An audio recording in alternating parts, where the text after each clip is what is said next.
This is part of the Companion Network.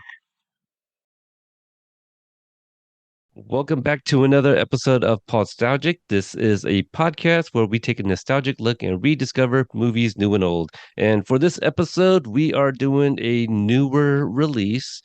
Came out just a few days ago, Creed 3. And I'm Peter. It's been a while since put an episode out on this feed, but joining me, my guest, Mr. Ken Cole. How are you doing, sir? Hello, Peter. It's an absolute honor to be here. Wonderful to speak with you again.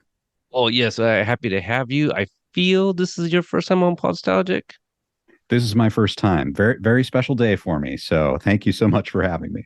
Oh yeah, yeah, absolutely. We've frequently collaborated on Cobra Kai stuff, Karate Kid related. But yeah, I thought I would have you on here because we were actually supposed to do a different episode, and you were under the weather, and then my son got sick, so we kept on postponing a collaboration. But with all the buzz surrounding this movie, Creed 3, and me getting a chance to actually go watch a movie in the theater. I was like, this is probably a perfect movie as any to go ahead and review and throw up on the old feed that I had to dust off a little. So I don't know if we're picking up any new listeners here, but for those that have been longtime subscribers, you guys kind of know how it goes here. So for the newer listeners, we are going to start off with a non-spoiler, kind of more sort of thoughts, not necessarily a review, but yeah, we'll give non-spoiler thoughts about the movie, and we'll kind of give our recommendations at the end of that. Take a little break, probably play a trailer from the film, and then we'll come back and get into details and talked about what we liked and maybe didn't like about the film. But before we do all of that, Ken, what I like to do here at Paul Nostalgic is typically an older movie. We take a look back at when that movie came out, talk about the movies that also came out that week, and the number one song at the time. But it's a new release. So some of the movies that came out the same time as Creed is a film called A Little White Lie. I'm kind of familiar with this one. It has Michael Shannon in it, and I believe Peyton List from Cobra Kai. I think that's the Wow. only reason I have heard about this film, but I'm a big fan of Michael Shannon. Um, Children of the Corn, it says 2023, so I believe it's probably a remake. It doesn't have a subtitle on it. Obviously, Creed 3 and Operation Fortune, or Fortune, rather, by Guy Ritchie. Any of those sound familiar to you? Been on your radar at all? No, I'm vaguely aware of them, but yeah, they haven't been on my radar. That's really interesting. I'm kind of surprised by the Children of the Corn remake. I actually haven't heard of that, so I'd be interested to see what they do with it. Yeah, are you a fan of horror? I don't know that about you. You know, yeah, it's one of those genres that like I don't go out to see, but I've wound up watching a lot of horror movies or like the popular horror movies, that you have people who are just so into like all the obscure horror movies. It's, a culture in itself, but I'm not in it that deep. But I've seen the original Children of the Corn and, a lot of the Stephen King adaptations and the classic Nightmare on Elm Street, Friday the 13th, Halloween, those series.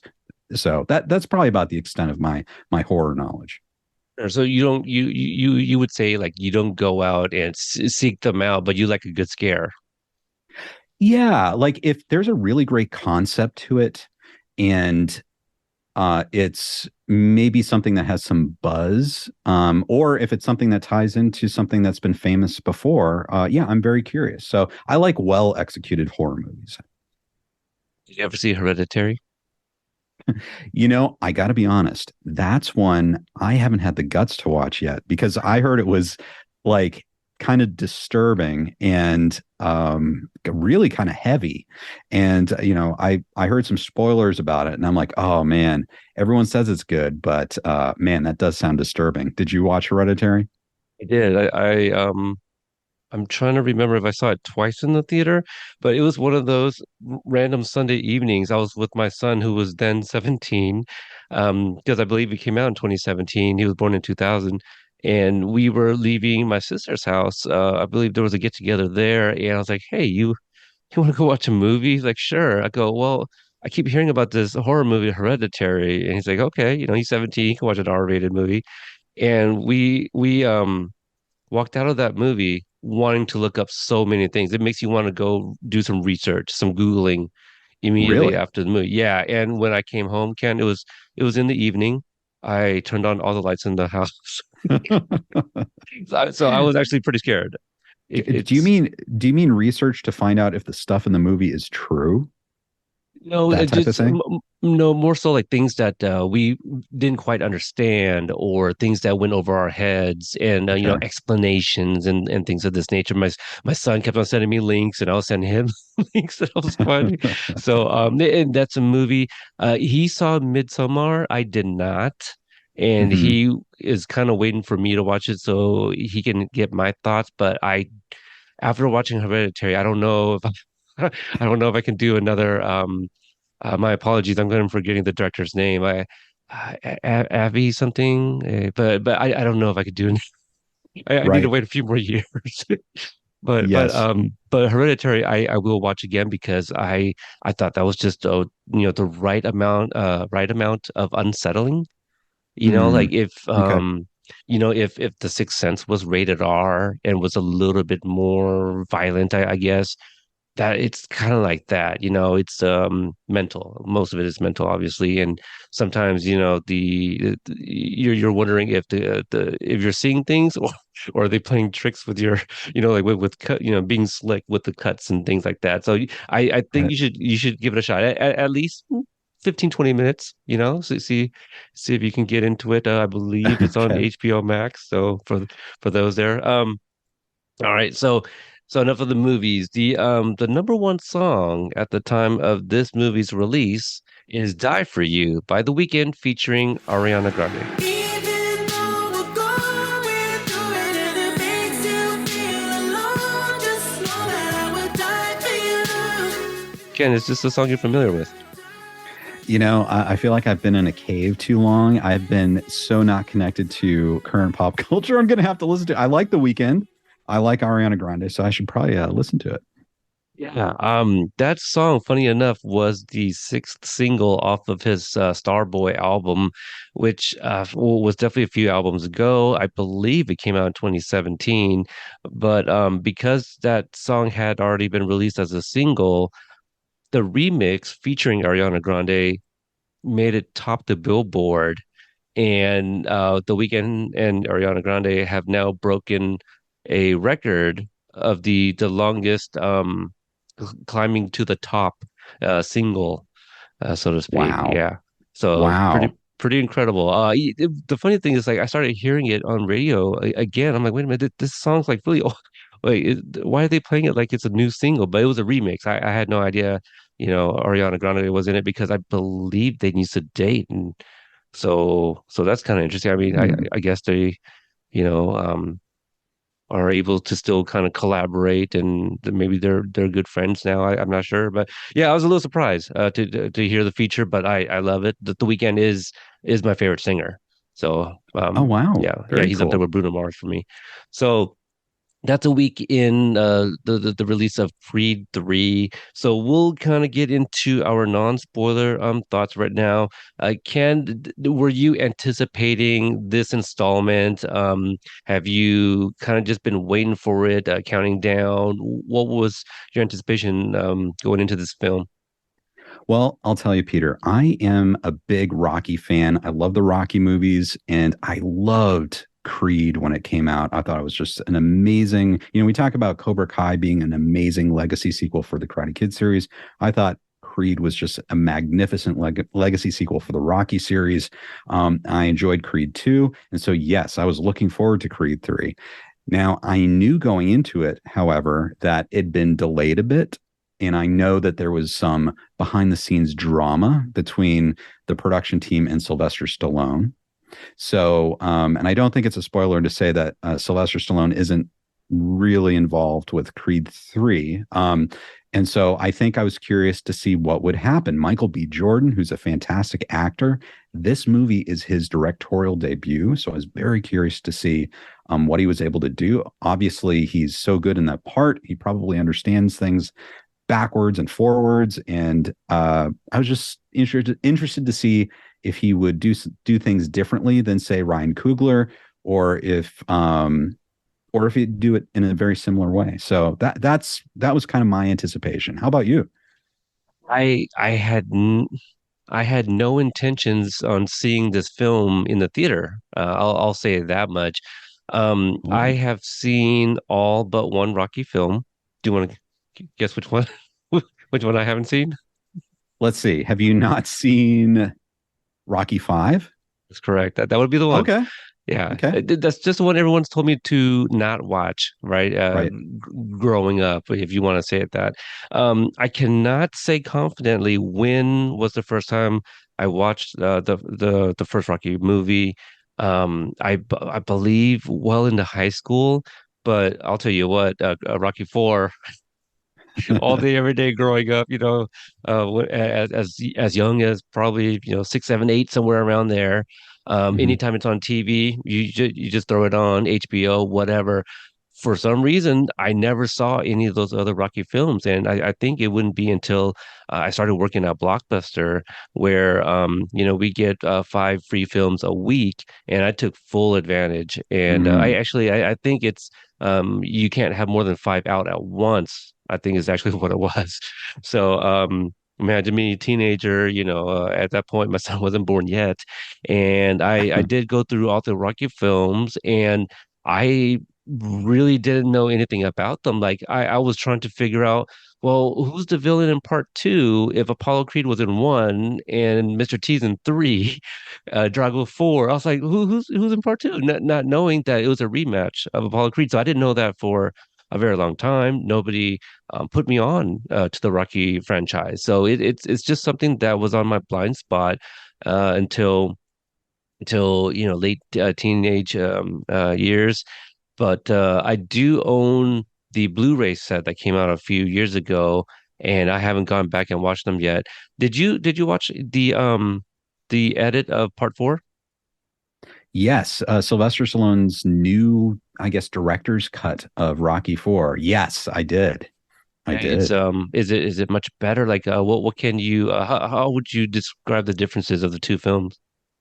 Well, okay, so I think what he did with the recut was he spent a lot of time going back and looking at a lot of the unused footage from Rocky Four, and I think what he wanted to do is maybe bring Rocky Four more in line with the feel of the other Rocky movies, because obviously Rocky Four, a huge success.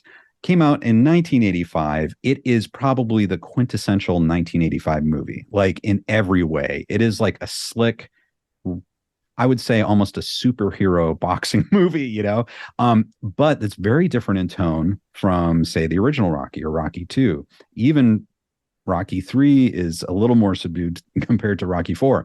So I think what he was doing was seeing, can I recut this in a way where I'm taking out, say, the Polly's robot, like all kind of like all that kind of excess stuff. And are there little character moments and scenes that I can put back in? Like, I think that's how he wanted to approach it. And, are there different ways we can cut the fights together? And are there different reactions, character moments, beats, that type of thing? And I think it's very interesting.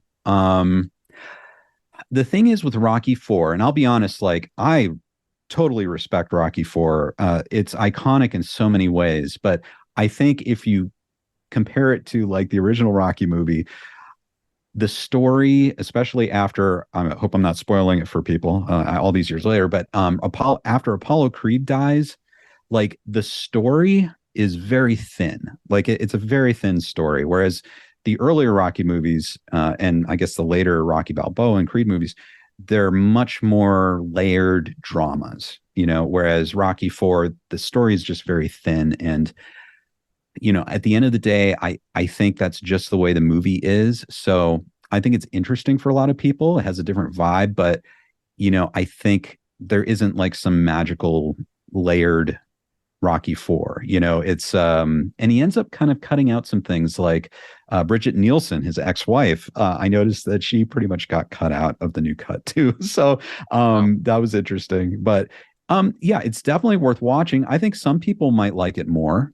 but if you're really nostalgic for Rocky Four, I think you'll miss some of that vibe of Rocky Four. That's interesting that you mentioned that Bridget Nielsen was basically taken out of the of his director's cut, because I'm wondering how does that kind of lead into Creed 2 colon Rocky 4 Part 2, right? Yes. Yes. And that's probably the biggest knock I'll give Creed 2 is I didn't feel like it was a Creed movie. It was more of a Rocky 4 Part 2.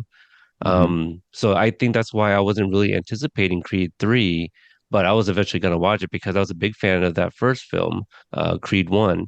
And I guess why I brought up like when I started watching Rocky, the purpose of all that was to kind of paint of a picture. Like you're going to be the expert on this episode.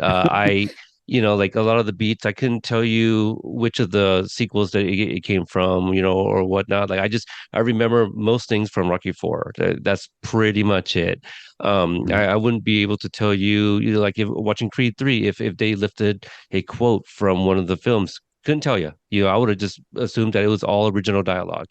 And Right.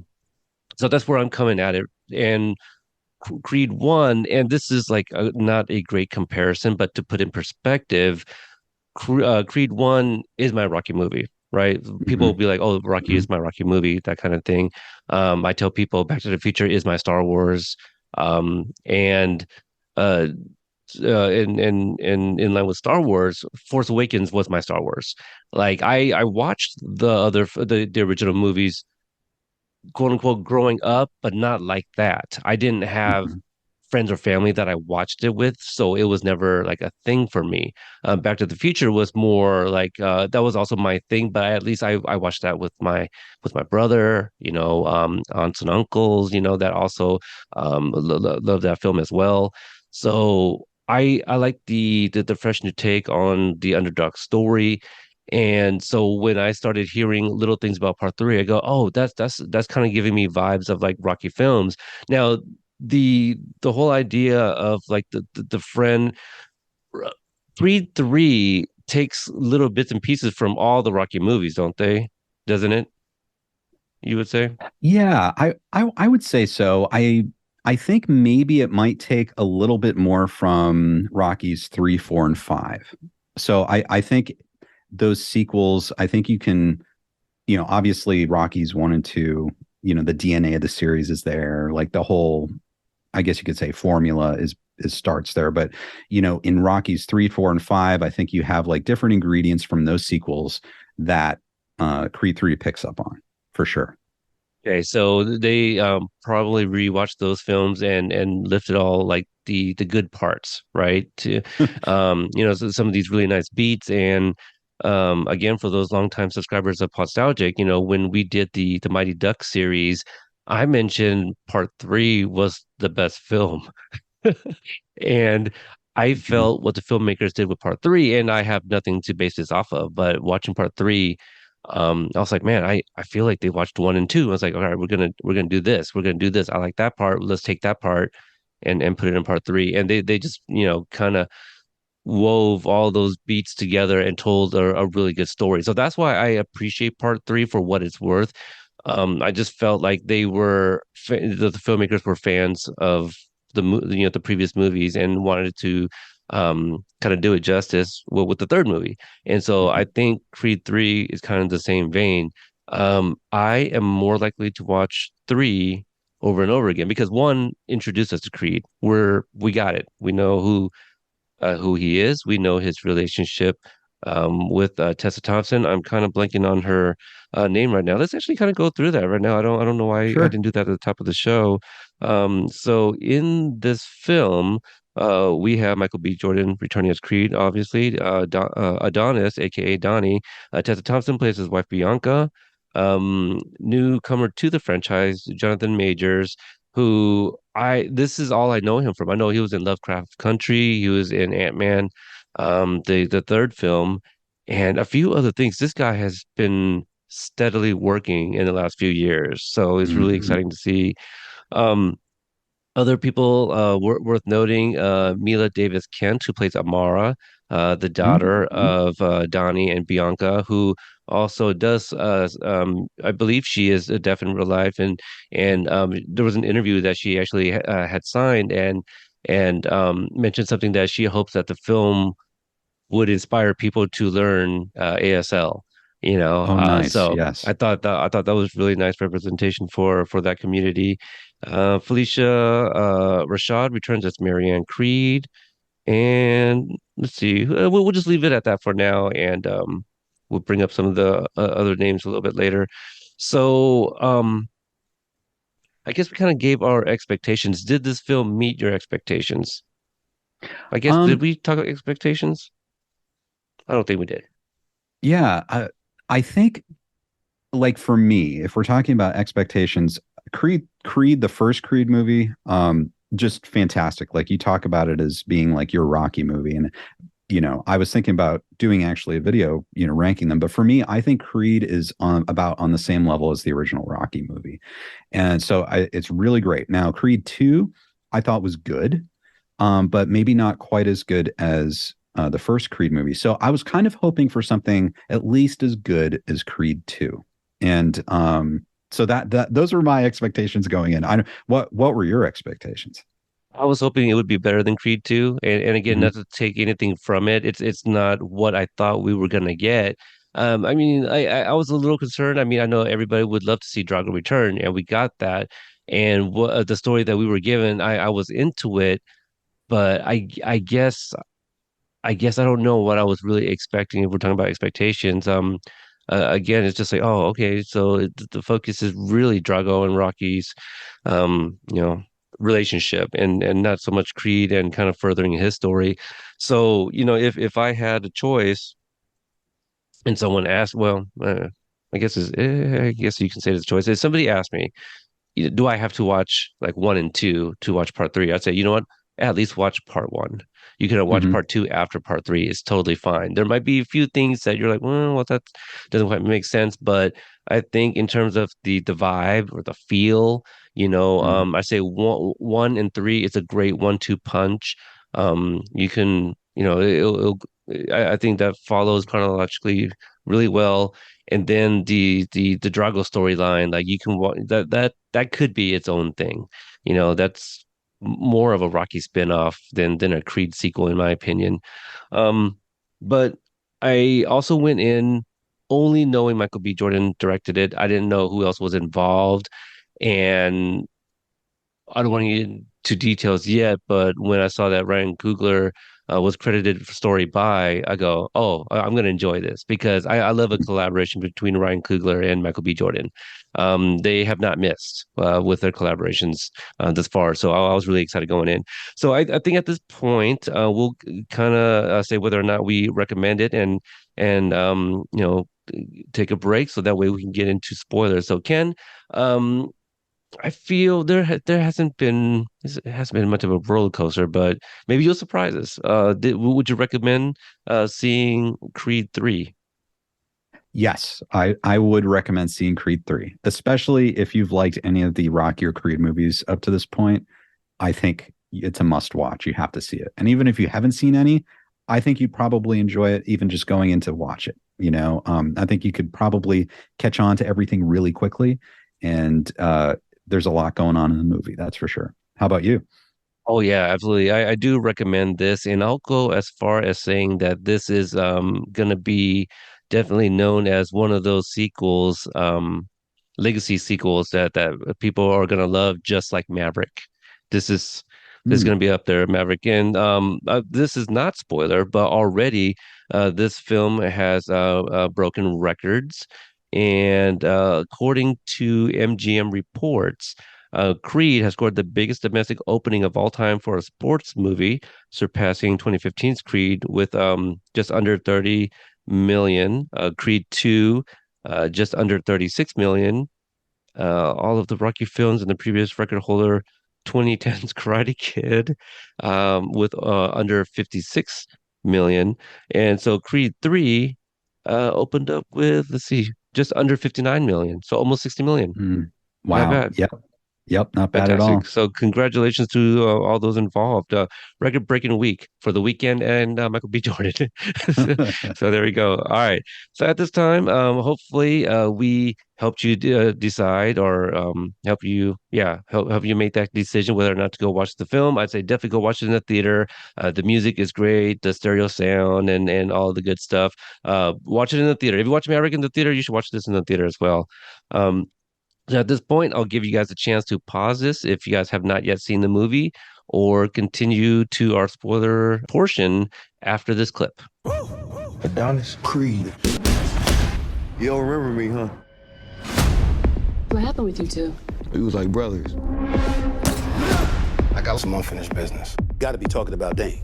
I'm coming for everything. You threatening me? Let go of whatever was and walk into what is. All right, and now we are back. Ken, where do you want to start off with? Wow. Okay, so this is exciting. This is the first time I've really gotten in depth with spoilers on everything really? that's going on. So Yes. before we get into that, recently Yes. you did a Ken cast with our mutual buddy Strife, talking about Yes. Creed 3 as well. Now I avoided that for the obvious reasons. I didn't want anything you guys said to influence anything I had to say about the film, negative Yes. or positive. What did you guys kind of talk about there? It sounds like non-spoiler. Yeah, it was totally non-spoiler. It was Mm. actually very similar to what we just talked about, those types of things. And maybe the themes getting into, what, the sequels and the themes from the sequels that showed up vaguely in Creed 3. And we talked a little bit about that behind the scenes controversy with Sylvester Stallone. But yeah, we really didn't get into any plot details. Okay, so I will let you kick off with whatever you want to start off with. Well, okay, so if we're talking spoilers, all right, we know, and it's not so much of a spoiler, but Rocky's not in this movie. He's not really referenced. It's not like the movie says that he died or anything like that. So just, as you know, if you've watched the movie, Rocky's not in it. In a way, I think that the movie's stronger for that. I think that kind of, you were talking about Creed 2 being sort of like Rocky 4 Part 2. Mhm. Creed 3, I think this is a chance for the movie to go off in its own direction. I think it has its own vibe. It has a very unique vibe. It has a unique look to it. And it feels darker to me. Like, I think this is the darkest of the entire series, starting from Rocky 1. And I also think that the opponent in this, Jonathan Majors as Dame, is the most personal opponent that either Rocky or Creed have faced. So, I mean, those are my initial thoughts. What are yours? Well, I love Jonathan Majors. I don't want to say Mhm. he steals the screen, steals the scene, but he kind of does. Mm. He's very intense, and everything he does just draws attention. His subtle acting, whether his character is acting or that's how he is, but how we see him a little vulnerable at first, being kind of let back out into society after being locked up for nearly 2 decades. There's just something about him that really grabs your attention, and it kind of, Donnie in the beginning there gave me that Rocky Four vibe. In the very beginning, he's gone Hollywood. Mm. We see him in the Right. suit, and so Yes. so we get some similar parallels there with those characters, and this is, I don't want to say it's like a Ryan Coogler staple, but this is what Ryan Coogler did with Michael B. Jordan's character in Black Panther. He made you understand where he's coming from, and Mhm. there was a part of me that was very much rooting for Dame up until after he won his title, because then I knew what it was all about. He wanted to go after Donnie's belt, Yeah. and that title. So I was with I was Dame's corner up until that point. I know. And that's one of the interesting things about the movie, I think, is that you go in, I mean, you can figure things out from the trailer, but there are some surprises in here. And I think that was a surprise to me, was Jonathan Majors' performance as Dame. And you go from basically him being a friend and you really feel for him. You understand where he's coming from. And they weave in this theme, this question of, is it necessary to fight? Do I need to fight? We see that with Donnie. We see that's even Dame. That's kind of like, do you need to, like, Dame needs to fight, but that's the question. Does he need to fight at this point? Does Amara need to fight in school? She has problems in school. And so it's really kind of an interesting question that they kind of weave. And then, yes, you get to that point where he wins, and then Donnie confronts him, and you have Marianne, Felicia Rashad, warning Donnie constantly about Dame. And you see that it's all a huge betrayal, basically. And Dame comes, and basically he's been betraying Donnie this entire time. I mean, and you're right, it's like this massive heel turn, and you don't feel sorry for Dame anymore. I don't know. So I guess that's my question for you is, there's so many heavy themes in this movie, and there's almost too much story for one movie. Like, I think that you could have taken these elements and spread it over 2 movies. You'd have to like rework things a bit, but there's enough story and there are enough characters and great performances, I think, to go over 2 movies. But my question for you is, did you feel like Donnie needed to fight Dame again? Like, after, like, was it necessary for Donnie to fight Dame again? I think in the moment, like in the movie, you're like, yeah, that works. And Bianca's like, yeah, you got to go fight him and stuff. But do you think he really needed to? I think so, because I've never been a fighter, so it's hard for me to answer this, but I would imagine fighters fight. Right. And to shut one up, you have to gain the respect. All the entire movie, Dame kept on taunting Donnie, from the when he gets into the ring, the way he walks in there and kind of invades Donnie's space a little bit, with just kind of leading with his head kind of thing, and just the way he kind of goes about it is very unorthodox and it's kind of predatorial, Mm-hmm. and so playful that it made me like him. Like, I thought it was like he was very charming, Mm-hmm. because it's a mind game. Like, he's trying to get into Donnie's head when Donnie's trying to be focused, and just mentally prepare for a fight. Dame's just up in his space and staring him in the eyes and just kind of toying with him a little bit. But you mentioned a lot of the different characters and how there's so much information and story to this. What I love about Creed 3 are the dialogue, between Mm-hmm. characters, and just all the different character dynamics, I guess. Mm-hmm. Like Dame and Bianca. There's at least a couple different times where Dame kind of finds himself alone with Bianca and is dropping little, clues here and there about Donnie's past, but also he keeps, you were asking, the film was having us question things. What Dame Mm-hmm. was questioning of Bianca is like, oh, well, because of your loss of hearing, you're right for other artists. Does that still satisfy you? And so he is trying to find answers for himself too, maybe, Mm-hmm. so like to circle back to your question about like, do I feel it's necessary? It's hard for me to answer because ultimately, like, what are the characters' motives? Um, it sounds like Dame felt that Donnie owed him a big one, and needed to do what was necessary just to give him that shot, whether he won or lost. And that was never it, right? It was just like, give me my shot. I want to take the title because he was that confident that he would win. So it wasn't necessarily about winning at the end. It is, what we'll end up seeing. But Mm-hmm. yeah, the character interactions, that's what I was trying to say. Mm-hmm. I liked all of those. Um, I love the relationship between Donnie and Amara as well. Mm-hmm. From the very first time we kind of see their teacup party, where he's dressed up and I forget if he was wearing like a dinosaur suit or something. I thought that was just adorable. So and I found some relatability in that. You know, I have a daughter that's 4. I think Amara, the actress Mila, I believe she's 10. I have a 10-year-old. So, you know, I can relate you know, being a father, I don't have anyone that wants to come at me for my title or anything like that, but there's a lot of relatability in these character interactions. So that's really why I like it.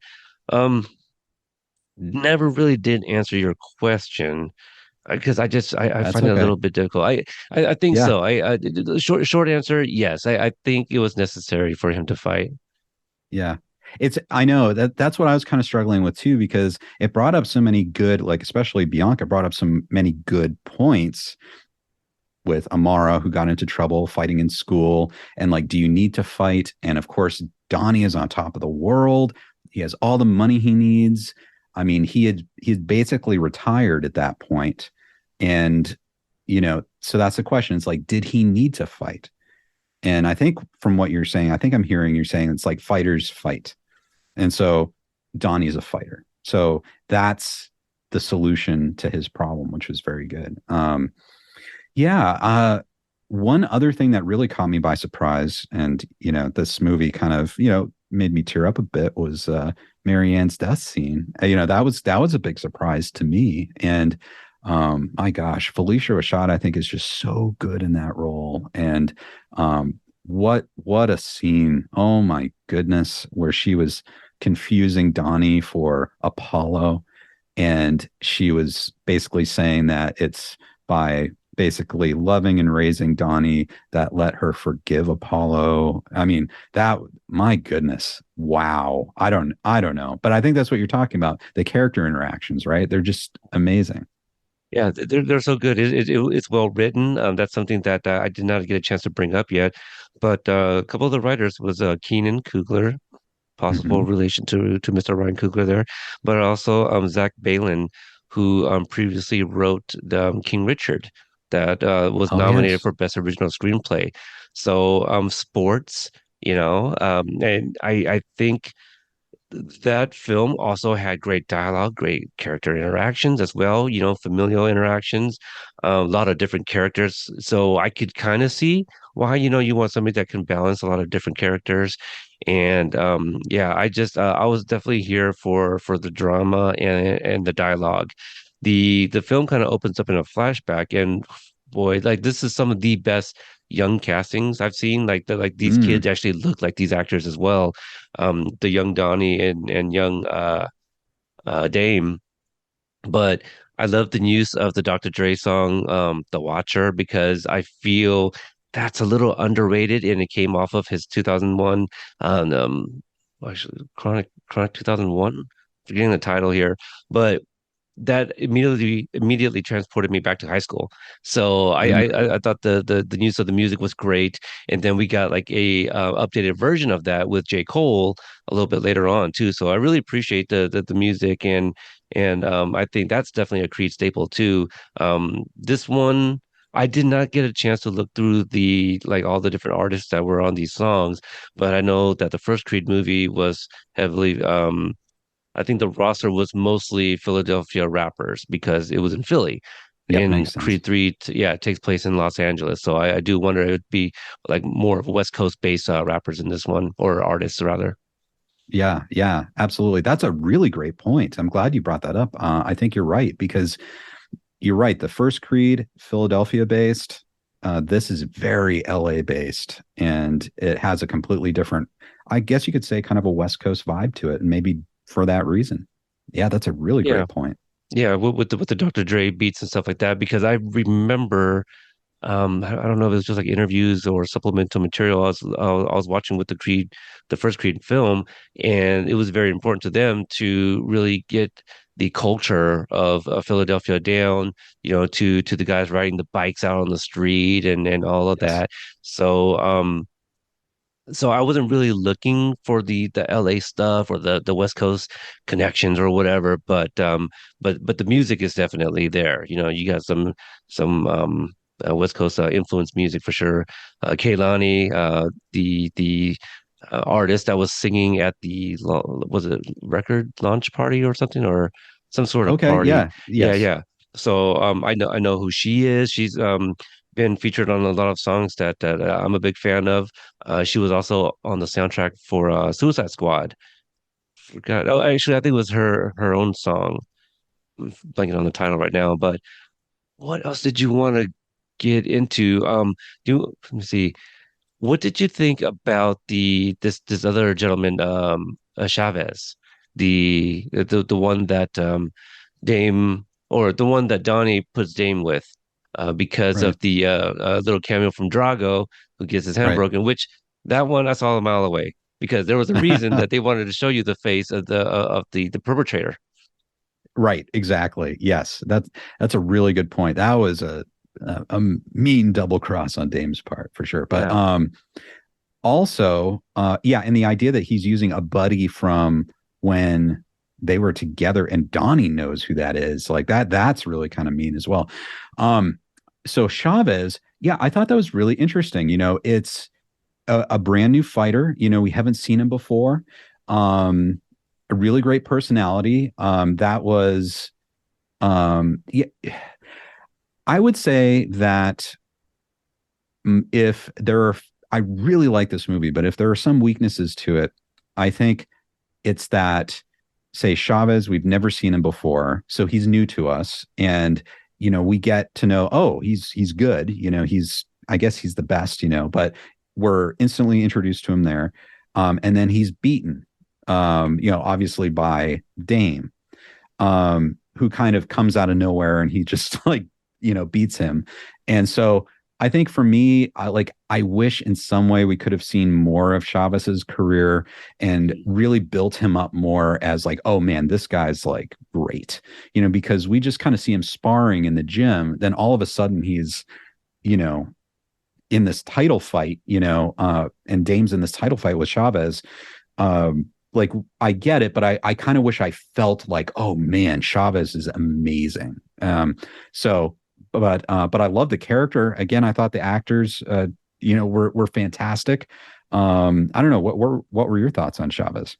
So you make a very great point. I agree with you. I feel there wasn't very much weight to that character.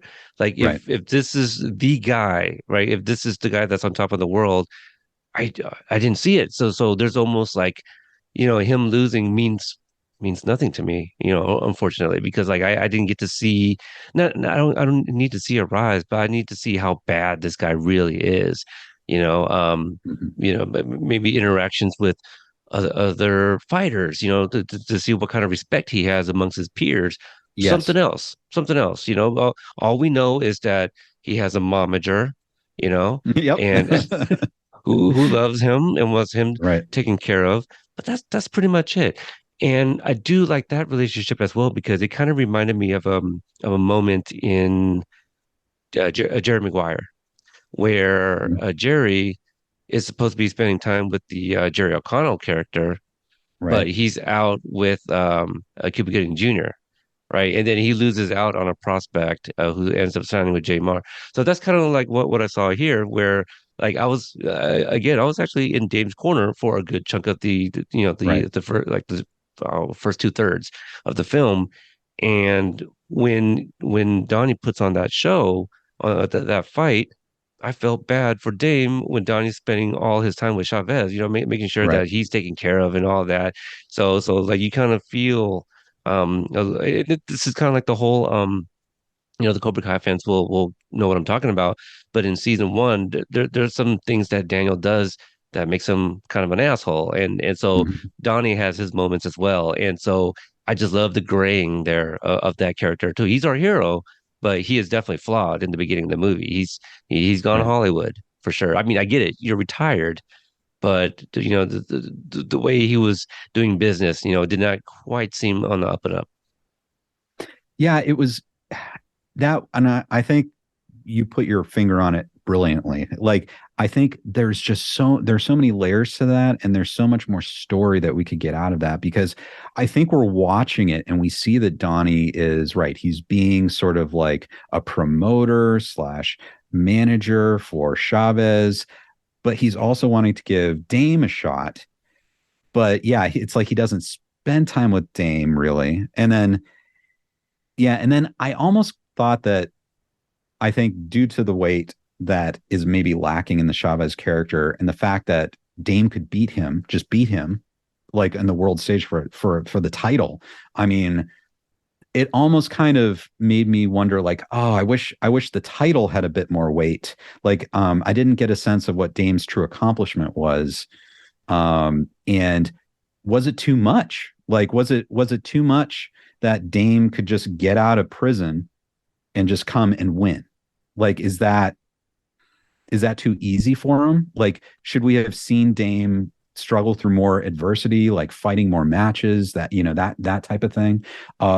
Maybe where other people are watching him and going like, man, that guy's good, and a little more time, like, so we get a sense that, oh wow, Dame actually is a contender. He's not just this guy from prison.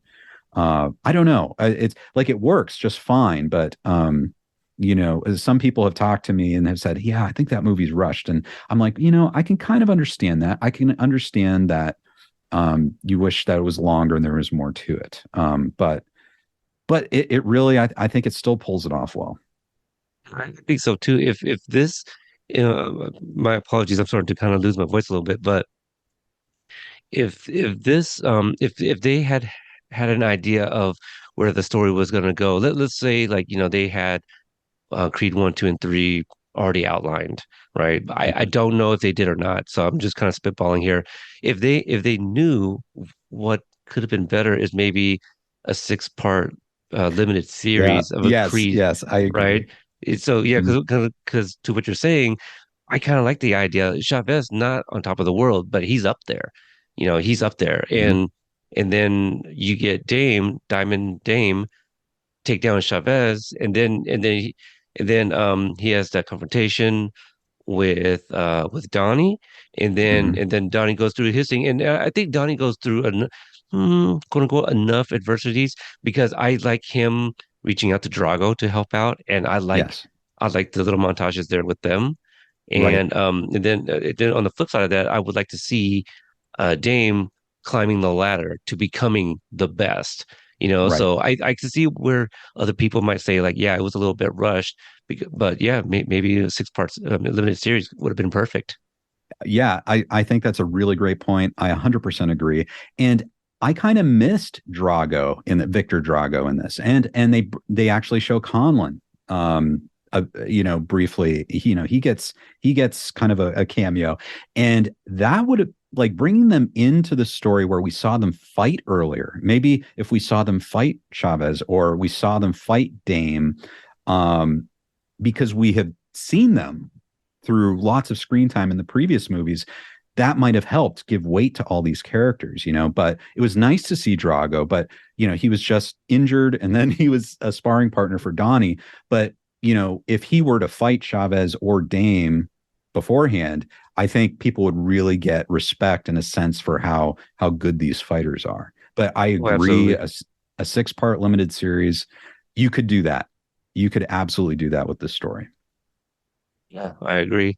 And I'm glad, I could have used more Bianca. It's just because Tessa Thompson is such a great actress, and her character has a lot of great layers as well. But I do like how, I don't know if it was a correction or anything like that, but I do like, and correct me if I'm wrong, but Bianca is pretty much supportive with this fight on the get-go. And I believe Adrian came on a little bit slowly for Rocky's return, right? In Mhm. in 4, Yes. or maybe even another sequel. Right, right. Yeah, definitely. Like, even, when they needed it, like in Rocky 2, Adrian was like really against it. Eventually she obviously came around. She went into a coma and everything. But with I agree. I think that's what helps me get to the point where okay, Donnie, it's okay that Donnie fights. Donnie needs to fight. This is how he has to solve this problem. I think is Bianca saying, you do it, you go fight. I think that's what gives it for me like a lot of weight to that decision. Makes me on board with him going through and fighting Dame, because it kind of seemed like Dame was just, he had a heel turn, he was mean, but Donnie is kind of untouchable. He's out of it. He was already champion. You know, he didn't necessarily need to fight, but I think for me, her saying fight, that was important. But yeah, I agree. She's kind of in an interesting point. She's a mom. She's raising, a daughter who has, hearing difficulties. She's a musician who's not performing anymore. And, where does that leave her? And also they're rich. They're very rich. So it's kind of an interesting character, but I agree with you. Tessa Thompson's like amazing. And again, the 6-part series, we might get some more scenes, right? Yeah. So I have two apologies. I have two more things that I want to bring up that I just really loved about this film, and anything else you want to add before we wrap this up. But there was one shot, I believe it was right before the Chavez and Dame fight, where Donnie had just gone to see him in the locker room, and as Donnie is about to leave, there's almost like a split screen, and they're both looking in each other's direction, almost as if like a mirror match. Like I'm looking at the same person, but we went completely different paths, but ultimately we were one of the same. That's one sequence that I really like, just kind of all the metaphors that come along with that. But the other one, and I'd like to get your thoughts on it as well, is this really interesting visual during I believe it was the second round or whatever round, one of the later rounds between Dame and Donnie, where everybody in the stands disappears. It's Right. a completely empty ring, and it's just the two of them going toe to toe, and they're screaming and they're grunting, and it's really amazing. And I love it because at that point, nothing else matters. It's about Donnie and Dame one on one, and who is the best. And because there's nobody else there, like I like to crowd watch. I like to watch extras in the background. Removing all of that focuses on these two characters and the fight and the fight choreography. So yeah, so a couple of sequences that I was like, wow, this is a very interesting choice in direction, because this is also, like you mentioned at the top of the show, Michael B. Jordan's directorial debut. So I knew we were in good hands. I mean, he's worked with some greats, just great directors. So yeah, he did a really good job. I'm really glad you brought that up, because there were some amazing shots, like you mentioned the locker room shot. That's absolutely great. And this movie distinguishes itself, I think, in the fight scenes from previous entries. It's much more stylized. So the visual approach to this movie is much more stylized than the previous movies. And that, of course, includes what you're talking about in that final fight. We get tastes of that beforehand, where we almost get like visual tracking, where we see where Donnie's looking, and he's able to like pummel it, like pummel body parts and stuff like that. It's, I think, extremely creative and interesting, and I'm glad those touches were in there. Now we get towards the final fight, and you talk about the moment where everything disappears, and I thought that was very interesting. I will say, for me personally, though, as that fight kept going, I know Michael B. Jordan was really influenced by anime, and I think that kind of influenced how he approached those things. Maybe it's because like I'm an old school fan, but what I really always loved about the Rocky and Creed movies is that they're kind of a heightened reality. And when you watch the final fight, like it took place in reality. And I felt like the final fight in this one, for me, kind of left that. It became so stylized by the end that I had trouble buying into the reality of what was going on. And that might be just me, but I felt like that was a cool moment when the crowd disappeared, but I almost felt like it went on a little too long. And when we got back to the fight, it was just so stylized that I felt like I was watching something that wasn't quite real. It was very imaginative, but I wish it had more reality to it. So that was very interesting. I'm glad you brought that up, and that's probably just me, but I thought it was a very interesting and bold choice to try to do something different in the final fight, which this is the ninth final fight, I guess, in the series. So I have to give him credit for really doing something imaginative and different. Well, one of the needle drop of and the uses of The Watcher, Dr. Dre's The Watcher, that song. I really love that song. But to what you were saying, how Dame likes to observe, his opponents and see where they might be grimacing, touching certain parts and things of that nature. I love the one moment where he tells his coach, to move out of the way, so just so he can watch Chavez. Right. So I like that subtlety right there, So yeah, you're right. Just those added little touches, it just kind of separates it from the other Rocky and Creed movies as well. And 100%. I think it was part two, Creed 2, where I think it's one of the earlier sparring matches. Maybe it was in the first one. It might have been the first one where there's this really creative panning of the camera from like different angles during the fight. Was that the first one? Does that sound familiar? The first one had yes, the first one had some interesting camera work. It was like a heightened documentary coverage of the fights, but it was like getting a camera in where you wouldn't be able to in a fight and moving around that way. And then I remember the first one being innovative in that it was a very heightened reality in terms of fight. So I think so. I think that's the one you're thinking of. Okay, yeah. So I love those interesting things because it just stands out. It just makes it feel different and not a rehash. Like I can't say like, oh yeah, I watched Creed 3 and I don't remember anything about it. Like it's very much there's some familiar beats in this film that remind me of other movies. It's fine, but it's the story. Ultimately, it comes down to the story, the character interactions, and all of that. Like, yeah, we have seen stuff like this before, but the cast just acted their asses off, and I thought it was a great story. And just the characters were very compelling, especially Diamond Dame. I was sitting there, I was like, man, do I need a spin-off with Diamond Dame? Just following him a little bit. But yeah, I really, really did enjoy the hell out of this film. We kind of talked a little bit about, I reached out, I was like, hey, if I like this movie, you want to do a review? So I kind of had a feeling I was going to like it just because everyone was talking about it. So that does bring me to a couple of the scores. So one of the other things we do when we wrap up a review is take a look to see what other people thought about this film. On IMDb, it's rated 7.4 out of 10 and fresh with 87% on Rotten Tomatoes.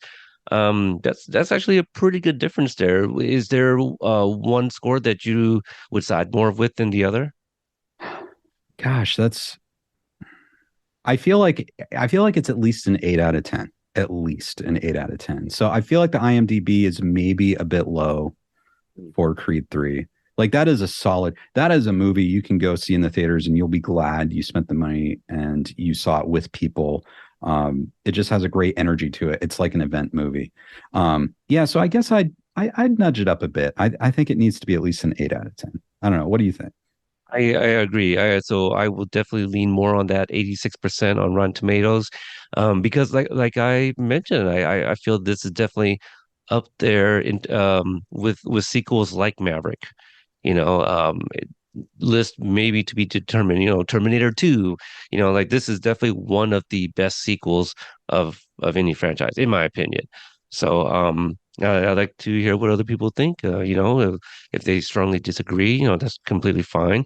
It's okay to like a movie. That's something that I definitely agree with. Shout outs to We Hate Movies who often say that with terrible movies. It's okay to like movie.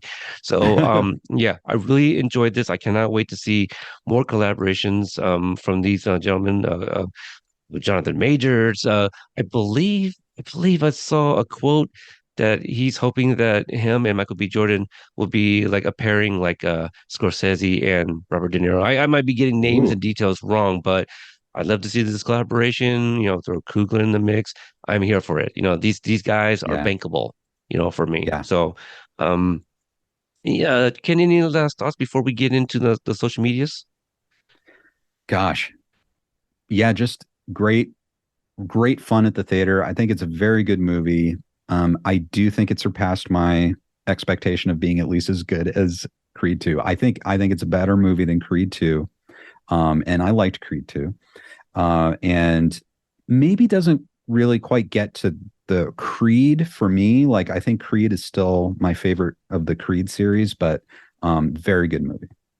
Yeah, yeah, same here. I agree. I will watch this before two for sure, and one I'll revisit again at some point. But yeah, just I really had a good time, and Yes. I sat next to a baby, and the baby was actually behaving. Really? Yeah, yeah. I went with a coworker who sat on the other side of me, did not realize that there was a baby next to me until I got up to go use the restroom real quick. I came Mhm. back and he was like, "There's a baby next to you." I'm like, "Yes." He goes, "I didn't know." I was like, "Oh yeah, yeah, yeah." I was pretty surprised. So pretty good theater experience. It's always nice to kind of return, and I think most of our theaters, have stadium seating, so it's not like the old, crowded movie theaters like before. So. Right. Can you mention that you will possibly be doing a ranking of the Rocky/Creed franchise? In the event that you do that, where can people find the content and where can they reach you on social media if they want to continue this conversation? Absolutely. Thank you, Peter. I have my own YouTube channel. It is Ken Cole, Kencole. You can find me there. That's my handle. For all my other social media, Twitter, Facebook, Instagram, my handle is Kenergy Cole. And you can follow me there and I'll post updates. And everything kind of right now, I'm funneling into a KenCast podcast. So you can look up KenCast on your favorite podcast player and you can hear lots of these discussions, like the one I just released with Stripe the Warrior about Creed 3, spoiler free. So yes, thank you, Peter. So yeah, come join the conversation. We'd love to hear from you. And I love interaction. So looking forward to everyone's thoughts. All right. For me, you can find me at Podstalgic on Instagram and Twitter. If you like Cobra Kai or that universe, I do cover Cobra Kai at Cobra Kai Companion spelled with a K. I did start up a new website. There is nothing on it right now, but it is companionnetwork.com. I am expanding my own brand. So details will come. I'll be covering some other shows down the line that involve people that were a part of the Cobra Kai. It opened up a lot of doors and opportunities for me, and I want to continue supporting some people that has given me their time and interviewing and stuff like that. So yeah, exciting new things to come for me. Mariano and I have talked about doing some movies for sure. One of which, because we covered the original film probably not too many episodes ago, but there's a remake of White Men Can't Jump. Really? Oh my There is. goodness. Yeah, and the Woody Harrelson character is a Jack Harlow, a rapper, and I do not know. I'm not familiar with the other gentleman playing the Wesley Snipes role. So that'll be interesting. I believe it's going to be on Hulu. So I do like I I don't like remakes in the sense like, oh, I just love when they remake things. I am always a little like, okay, let's see how they kind of did it their own style. I want to see if they did anything different rather than just, I don't want to see like a Gus Van Sant Psycho 1998. Like you did Mhm. nothing different really. And Right, the things you right. did different. I don't know, we needed that, kind of thing.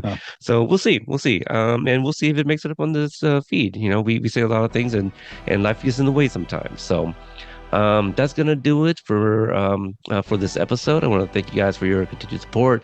Thanks again, Ken, for jumping on this review with me. And until the next time, I will see you guys later. It's that time. Things just ain't the same for young Jermaine, still underrated, but far from underpaid. And though some problems did fade, the hunger stayed. These stomach rumbles could humble thunder. I'm still fueled by the ones that slumber, to stand out amongst the one hit.